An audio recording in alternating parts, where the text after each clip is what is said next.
I'm on my morning dog walk, and I want to talk about the two most frustrating words when it comes to getting farming advice, farming, homesteading. You know, how many chickens should you raise? How often should you move your cows? What do you feed? How are you going to sell it? And the two most frustrating words are, it depends. Well, it depends. Well, it depends. You know, how much fertilizer should I put down? Well, it depends. When should I prune my trees? Well, you know, it kind of depends. You know, there's always some basic principles or ground rules, but then the magic of being a farmer, homesteader, somebody who's working the land and, you know, trying to mimic nature, do what you feel is the right thing. And I think that's a good thing. And, you know, it comes down, the magic to being that person or those people is being able to internalize the principles and then adapt them to your specific situation. It's going to change depending on how many years you've been farming and how much experience you have.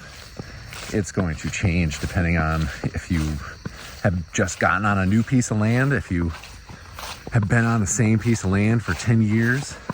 Are you adding operations like cows or pigs or vegetables or whatever?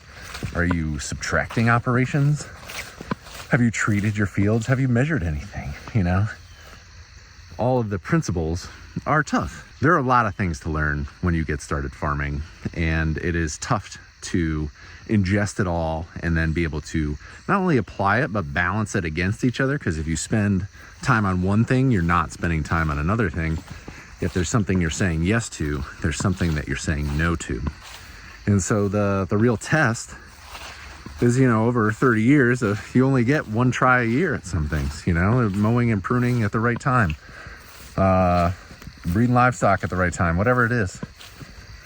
You get one shot a year, you know, sometimes a couple shots a year. And that's why there's a benefit to having a community of people who, if you have been doing it 5 years and you've had 5 tries, well, what if you could talk to somebody who's been doing it for 20 or 30 years and had 20 or 30 tries? Because they've been doing it longer and they've tried some stuff. They've read a lot of things.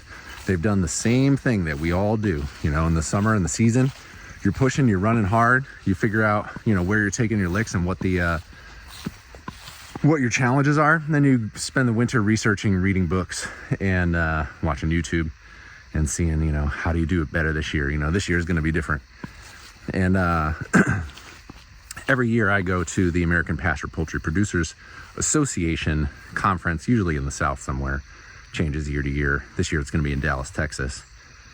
Because I can surround myself with professionals who are doing it currently, who are doing it at different scales, different parts of the country, and have been doing it for different lengths of time. There's beginners who are just super excited to be there, and then the old guard who's been there for a long time, who's excited to see the new people come in, share some knowledge, pick up a few tips and tricks, and recharge for the year.